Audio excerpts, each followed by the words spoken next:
Hello and welcome back to Let's Play Wrath of the Righteous, with me, Bring It On. Off camera, I got familiar with all of my current companions. I'm going to briefly go over each one.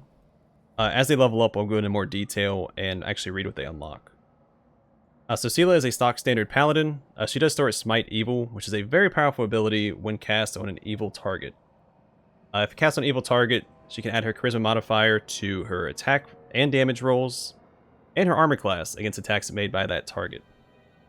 She can also bypass any damage resist the creature might have. Also lasts until they die. Again, very powerful ability. As she levels up, she'll get a bunch of auras, which buffs her and her allies, as well as abilities like Channel Positive Energy and Mark of Justice. She gets Lay on Hands, as well as Mercies, which grants Lay on Hands bonus effects. She can apply her Charisma modifier to saving throws, and she's immune to poison and disease at level 3. She worships Iomedae. Her background is Pickpocket, adds Trickery and Stealth to the list of her class skills. She also gains a +2 bonus on initiative rolls. She starts with the Dodge feat. You gain a +1 dodge bonus to your armor class. A condition that makes you lose your dex bonus to armor class also makes you lose the benefits of this feat. And Shield Focus, increase the armor class bonus granted by any shield you're using by 1.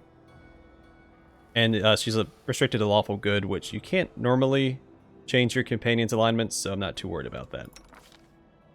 Camellia is a Spirit Hunter, which from what I gather is a melee caster, similar to the Magus or the Eldritch Scion, but uses Wisdom instead of Intelligence or Charisma.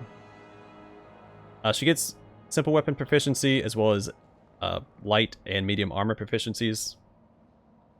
She starts with Object Bond. A bonded object can be used once per day to restore any one spell that the Shaman had prepared for this day. And a Spirit Weapon Enchantment, she can just apply buffs or bonuses to her currently equipped weapon. And she gets more of that as she goes.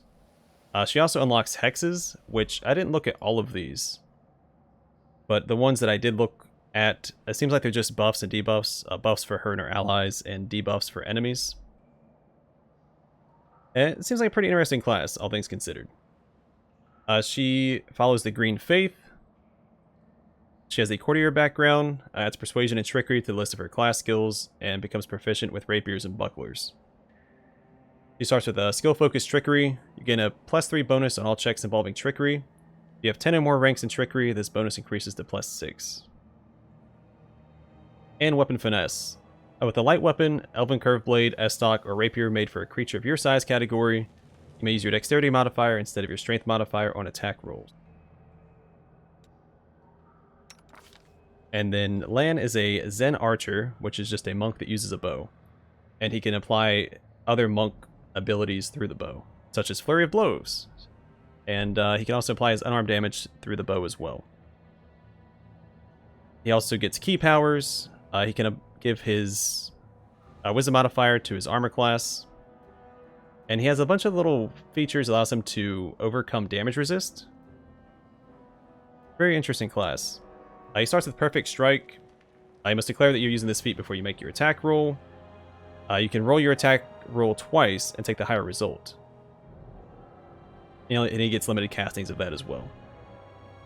He gets a bunch of bonus feats as well as he goes. The first one he starts with is Point Blank Shot. You get a +1 bonus on attack and damage rolls with ranged weapons at ranges of up to 30 feet. Zen Archer Weapon Proficiency. Zen Archers are proficient with longbows, short bows, composite longbows, and composite short bows, in addition to the normal weapon proficiencies. Flurry of Blows. A Zen Archer can make a Flurry of Blows as a full attack action. This is why he has 2 attacks here instead of just 1. But only when using a bow. He may not make a Flurry of Blows with his unarmed attacks. He has to use a bow, essentially. He worships Iomedae as well. He has the Hunter background, which adds Lore, Nature, and Perception to his class skills, and makes him proficient with short bows and long bows. And he has Combat Reflexes. You may make a number of additional attacks of opportunity per round, equal to your Dexterity bonus. This feat, you may also make attacks of opportunity while flat-footed. It's a very versatile archer class. Wendawag is a stock standard fighter. She gets a ton of bonus feats. Basically, every level she'll get some sort of feat. She gets the Bravery feature line, which grants her a +1 bonus on will saves against fear every 4 levels. She gets Armor Training and Weapon Training. She starts with point blank shot as well, so you get a +1 bonus on attack and damage rolls with ranged weapons at ranges of up to 30 feet. She worships Lamashtu, also the hunter background, which gives her lore, nature, perception to her class skills, and she's proficient with short bows and long bows. And precise shot. You shoot or throw ranged weapons at an opponent engaged in melee without taking the standard -4 penalty on your attack roll. It's weird they gave us 2 archer classes. They're very, very similar. They both have the hunter background. So I'm wondering... I'm not going to read too much into it right now. I didn't go over their races. So Sela is a human, so she gets an extra feat at level 1, and she gets an extra skill point every level as well. Camellia gets a couple of... oh, where's it at? Keen Senses. +2 racial bonus on perception checks and elven immunities. Immune to magic sleep effects, and gain a +2 racial saving throw bonus against enchantment spells and effects. Mongrels.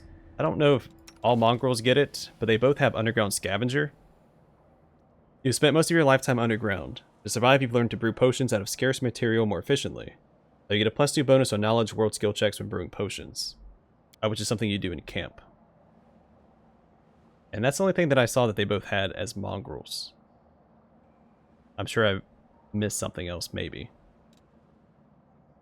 I don't know if they get like a bonus to their attributes or not. It's not a class. It's not a race you can pick when you create a class or create a character.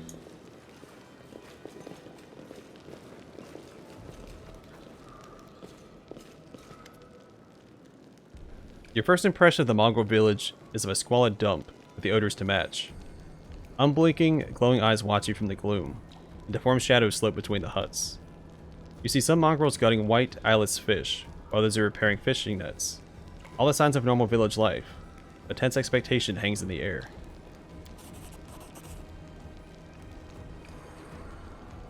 A heavy-set, aged mongrel slowly shuffles his way toward you. The hair on his head grows in limp, wispy strands. His face has a distinctly rat-like appearance, with pronounced teeth. You hear a rattling sound in his chest with every breath he takes. One of his eyes is white, fully scarred by cataracts, while the other gleams with moisture. Uplanders, huh? End times are upon us, indeed. Chief Soul, we found the Angel's Sword. We found the one who can wield it. Land points at you.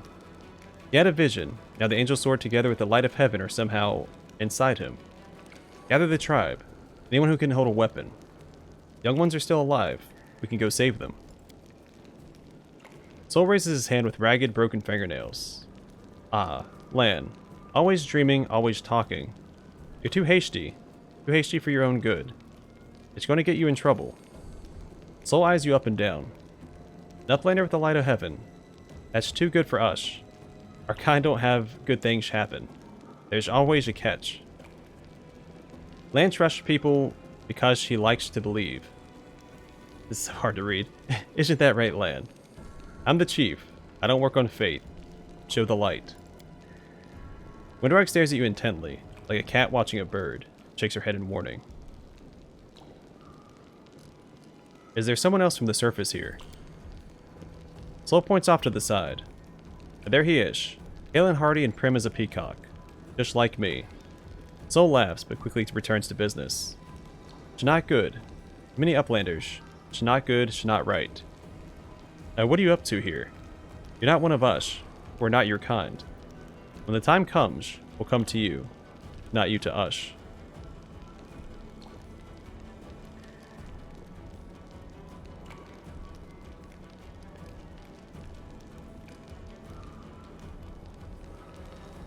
I don't know why I'd say that. So, I do agree with Wondwog's take on it, but I think revealing the light is more in line with my character's personality. Again, he's all about glory. He wants the attention. He wants the fame. So we're going to go with 3 here. Reveal the light of heaven. Lan speaks the truth.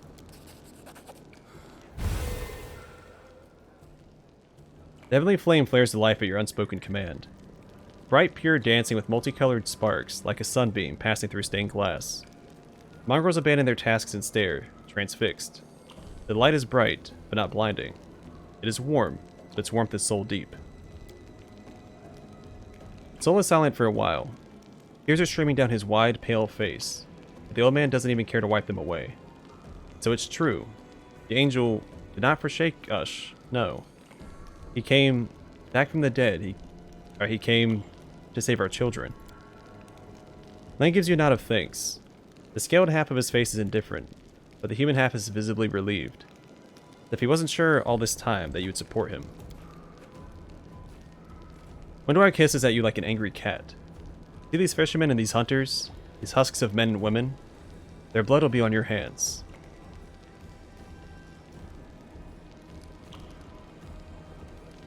Yeah, say nothing. You don't even know what to say to that, do you? You're a coward. You're now the murderer of innocents. I'm not a coward. You always think the worst, Wendu. We're not on our own in this anymore. We've got allies. Well, a couple at least. But one good fighter is worth 10 bad ones. You have the right of it, Lan. But we're neithers. We're going to wait. I sent a messenger to summon all the tribes. It will take time, yes, but they will all come. They'll all come for the light. Wait, Lan. Wait, Uplanders. Rest a while in one of our huts. Our home is your home. Lan sighs. Alright, Chief. Understood. Let's hope that a few hours isn't the difference between life and death for those kids. They asked me what took us so long. I'll tell them it was your decision. Windwag only grits her teeth in silence. Oh, sweet, we're all leveled up. Fantastic. Alright. Alright, so we finally get level 2 of the Order of the Cockatrice, which gives us Dazzling Display. Your skill with your favorite weapon can frighten enemies. While wielding the weapon in which you have weapon focus, you can perform a bewildering show of prowess as a full round action. Make a Persuasion Intimidate check to demoralize all foes within 30 feet who can see your display. So I don't have weapon focus yet. I'm wondering if... I should still be able to cast it. I don't see why I wouldn't be able to. And then Braggart. At second level, the Cavalier receives Dazzling Display as a bonus feat. The Cavalier receives a +2 morale bonus on melee attack rolls made against targets under fear effects.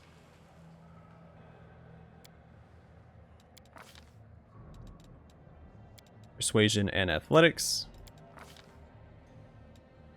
And all done. Time's not waiting. Yes, I can't cast it. I need to do, I need to get weapon focus on my next level up. Alright, a level of Paladin for Sela here. She gets Divine Grace. A second level, a Paladin gains a bonus equal to a Charisma bonus, if any, on all saving throws. And Lay on Hands.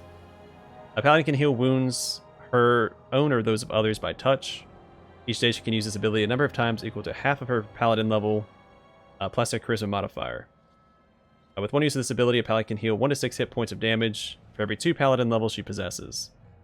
Using this ability is a standard action, unless the Paladin targets herself, in which case it is a swift action. She can also use it to damage undead enemies. Using Lay on Hands in this way requires a successful melee touch attack. It does not provoke an attack of opportunity. And undead do not receive a saving throw against this damage.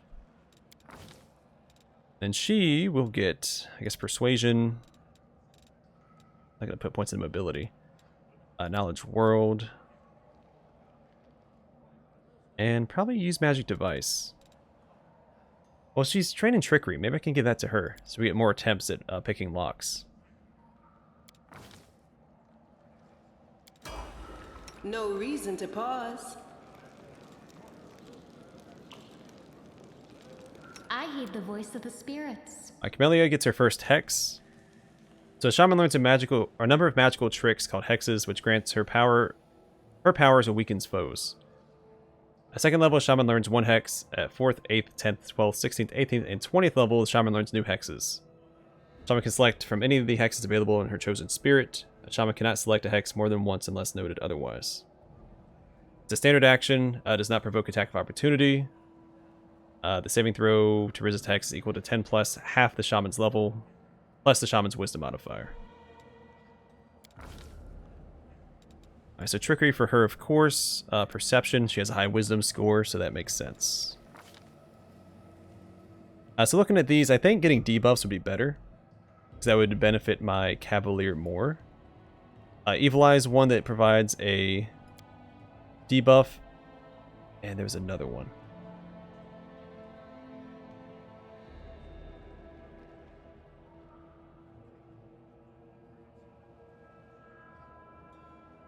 Might just go with Evil Eye. So Evil Eye, the target takes a -2 penalty on one of the following Shaman's choices. Armor class, ability checks, attack rolls, saving throws, or skill checks. This hex lasts for a number of rounds equal to 3 plus the Shaman's Wisdom modifier. A will save reduces this to just 1 round. So I think that's the best one to get for right now. Could be wrong. Granted, I also didn't look at all the hexes previously. There's a lot to look through, so I'm just trying to keep things moving along. Alright, so he gets another bonus feat and Way of the Bow. At 2nd level, as an archer gains weapon focus as a bonus feat with 1 type of bow. At 6th level, the monk gains weapon specialization with the same weapon as a bonus feat, even if he does not meet the prerequisites. Athletics, mobility, and perception. Alright, we'll give him Precise Shot. You can shoot or throw ranged weapons at an opponent engaged in melee without taking the standard -4 penalty on your attack roll. And then Way of the Longbow.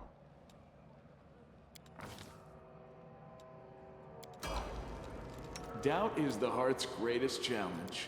I'll prove I'm the best. Windwog, Perception, and Lore Nature. Just stick to their strengths, I guess. I'll go ahead and give her weapon focus with the longbow.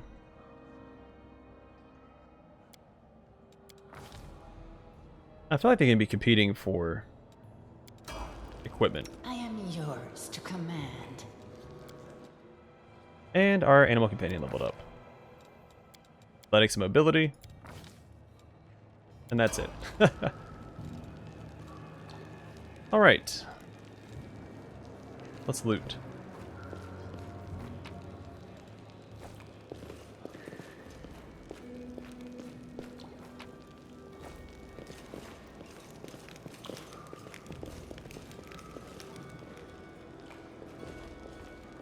I'll go ahead.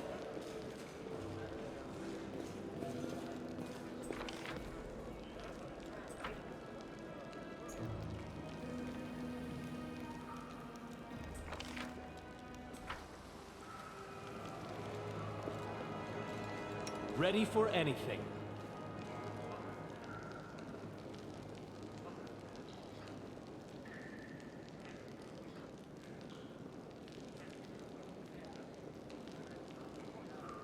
Okay, what's going on?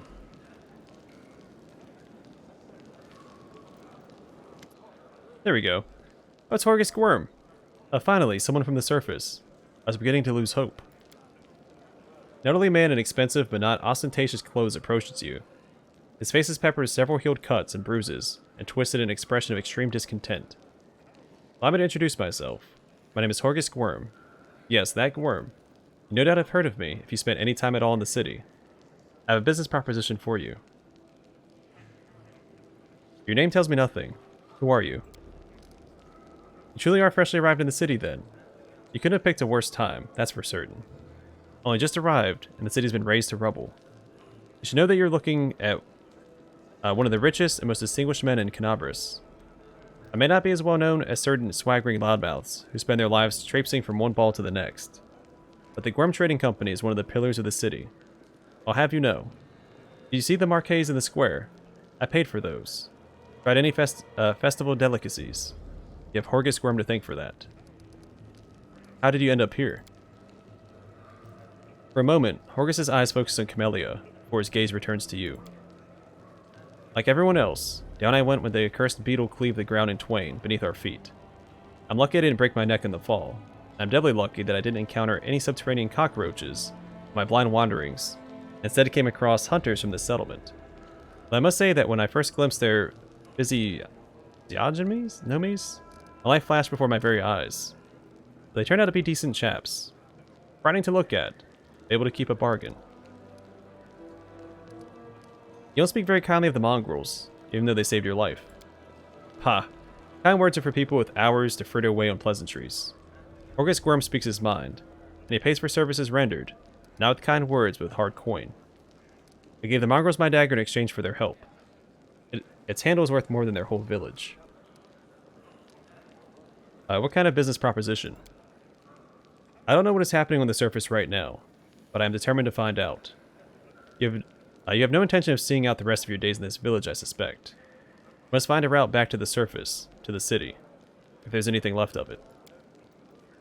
You seem to be a remarkably strong warrior. That's what we need to get through these caves, and past the bloodthirsty beasts that inhabit them. You're strong, there'll be no trouble to you. But I, alas, am not as fit as I once was. I can't go crawling about through caves, playing as scouts. My proposition is simple. Lead me back to the city, and I shall pay you 1,000 gold coins. I suggest we help this man. It's good to have friends among the Canabras elite. 2,000 gold. Horgus's gaze is piercing. Are you taking advantage of my dire circumstances? Very well. Make it 2,000. Deal. Splendid. In the meantime, I shall sit here, in the village. I feel like if I had demanded the gold right now, he'd say he just doesn't have it on him, which would make sense. Alright, we have to go. Go on, go on. Don't forget our agreement. When you find the way out, be sure to tell me.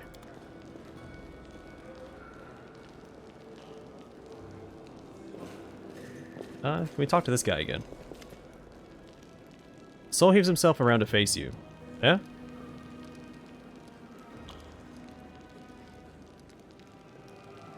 I want to ask a few questions. Soul nods. Aye. Tell me about Mongrels. Eh? Ah. We're the Crusaders under the ground. The children of the first Crusaders. The world wound touches everyone. Look at us. We're all marked by it. The Uplanders didn't like it. They drove us down here. We have a secret. Soul's one good eye twinkles slyly. We're waiting. When the shield maze falls, that is in the end of our lives down here, we'll go up to the surface to fight. Until then, we don't. Our place is here. But now we have all seen the light of heaven. Now we can go.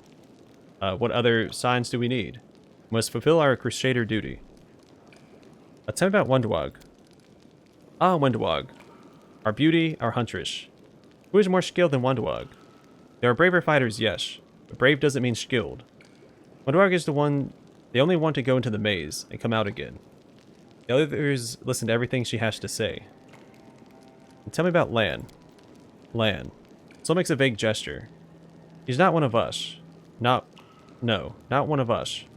His father was one of us, but his mother, no. They took him up to the surface. They ruined him as a child. Then they came back, but he wasn't one of us. A good hunter, yes, but he feels trapped down here. But he can't go up there either. It's not safe. He wouldn't lash a gong.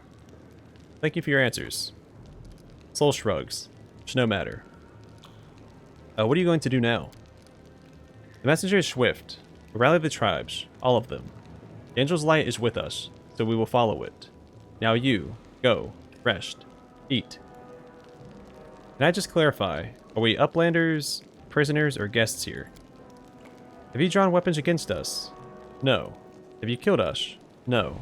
Have you stolen our food? No. Guests. Alright, I want to look around here.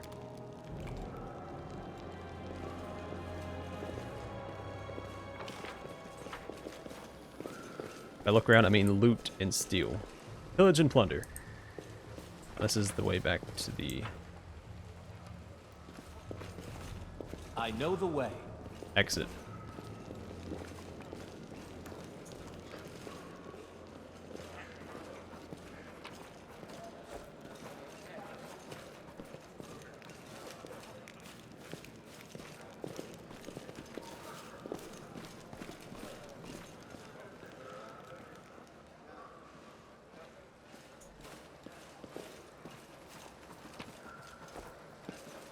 Mutated fish.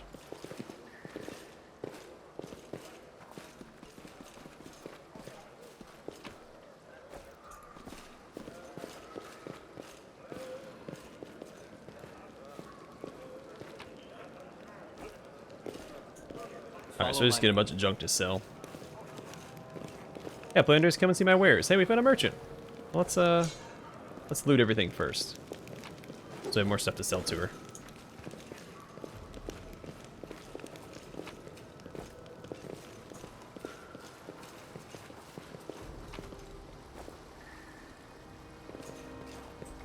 Got a bloodshot eye. Gross. As it should be.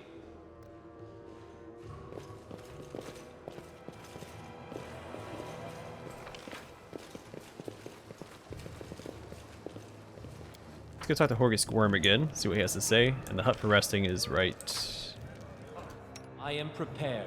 there.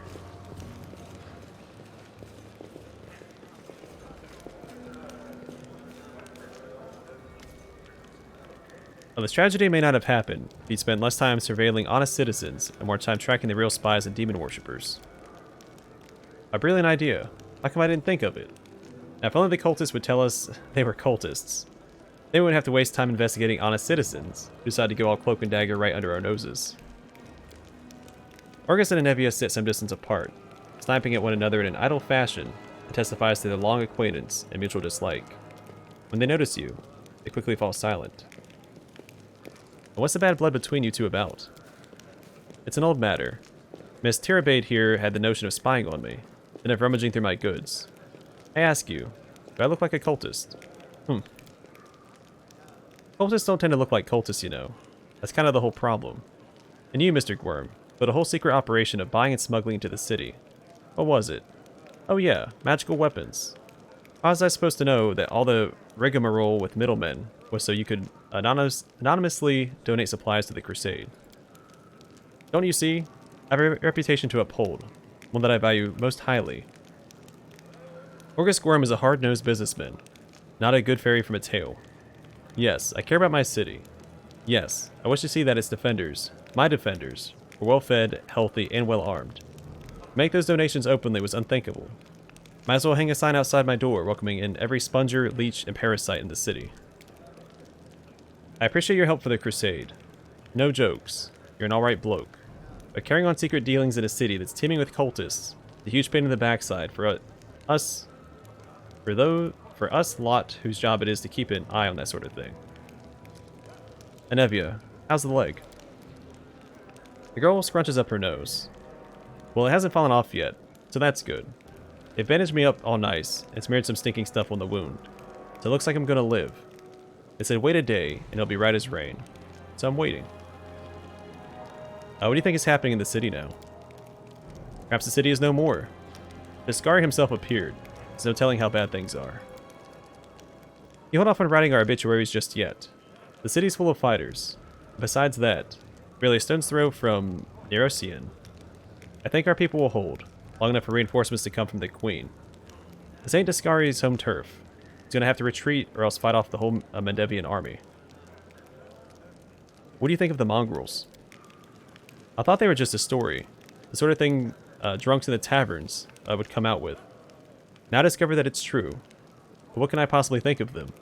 The poor creatures are most unfortunate, with their faces and their minds so deformed. It's a miracle they're even alive.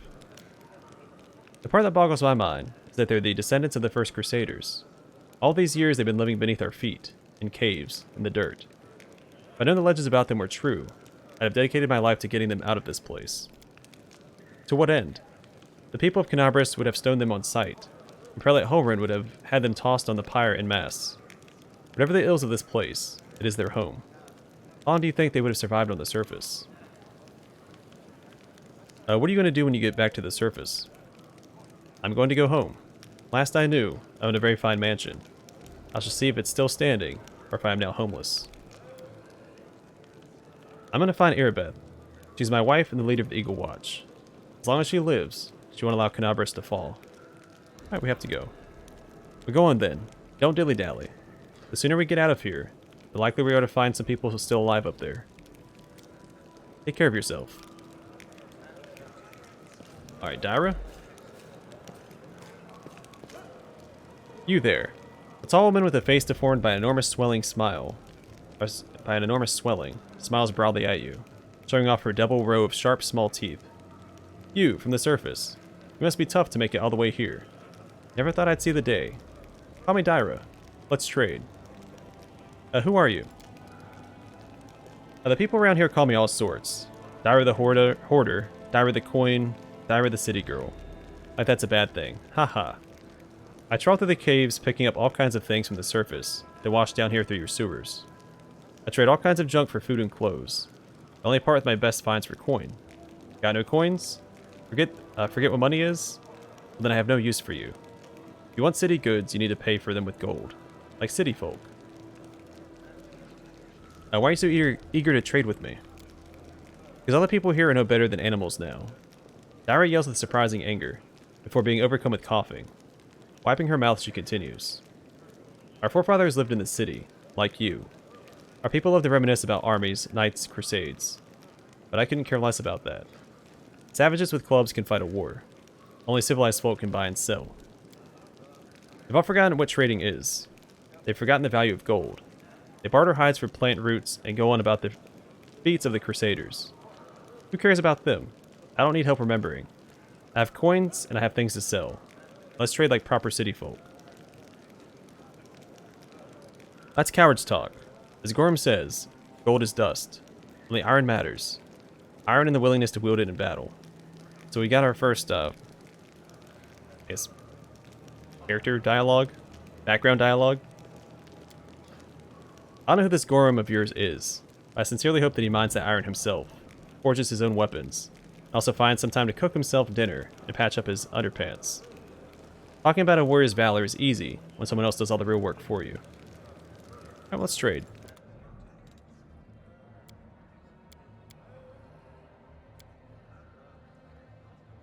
Don't think there's anything I want to... Oh, hold on. Let's hold on to that and this for right now.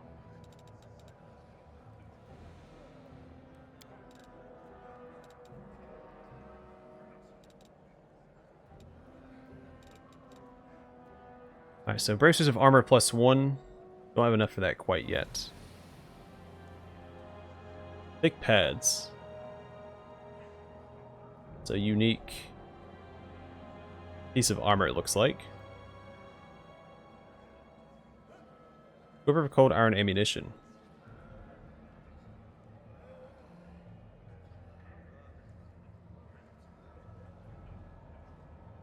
Shoot 20 units of cold iron ammunition. So, is it finite? Or does it refill? I'll buy it if it refills on rest.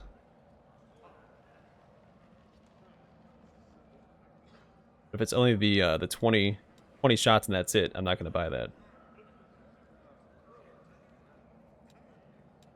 then thick pads.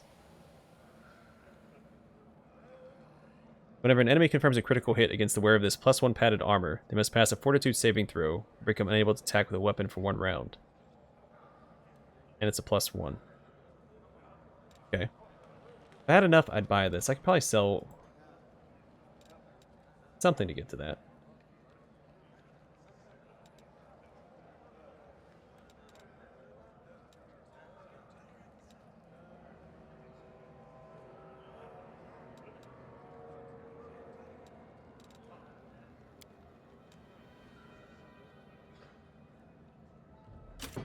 Oops. Alright, so I'm going to spend all my money on this real fast, because I can give this to my horse. Someone let me know in the comment section you can give braces of armor +1 to your animal companion. Which I find a little odd. Alright, let's go ahead and rest. I'll go ahead.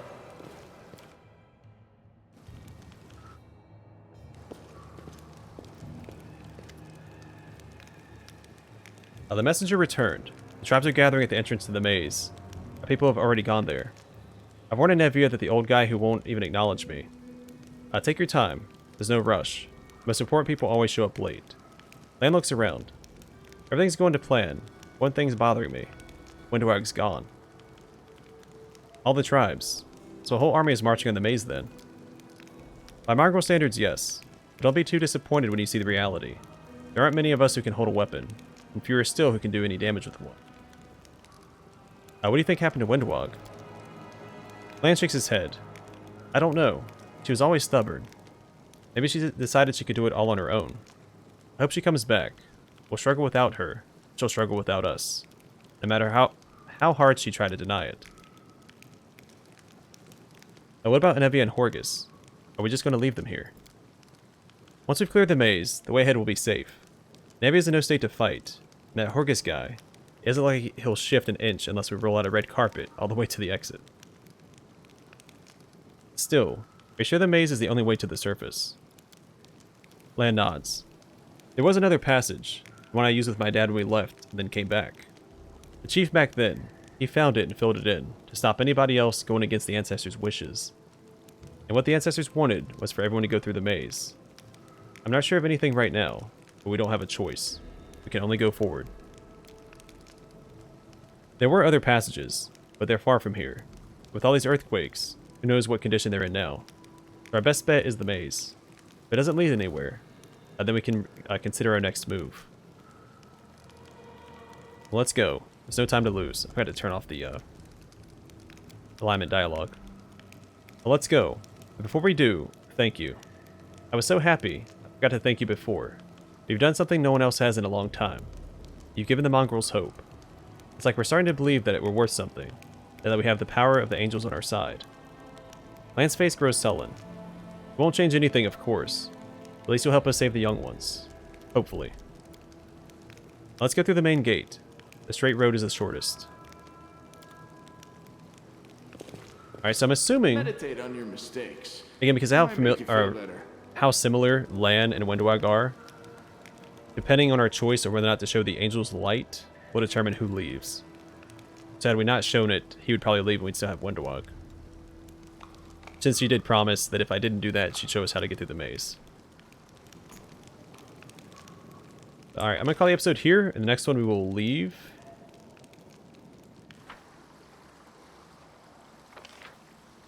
Can we get down here? Let me check this out real fast. Know what to do. It looks like... Well, I guess it's all water, so maybe we can't walk on that.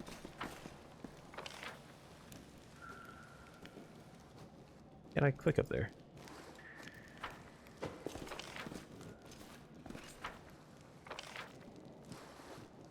Alright, not a big fan of that. I know the way. Gonna move our party over here next to the entrance, and we will get that started next time.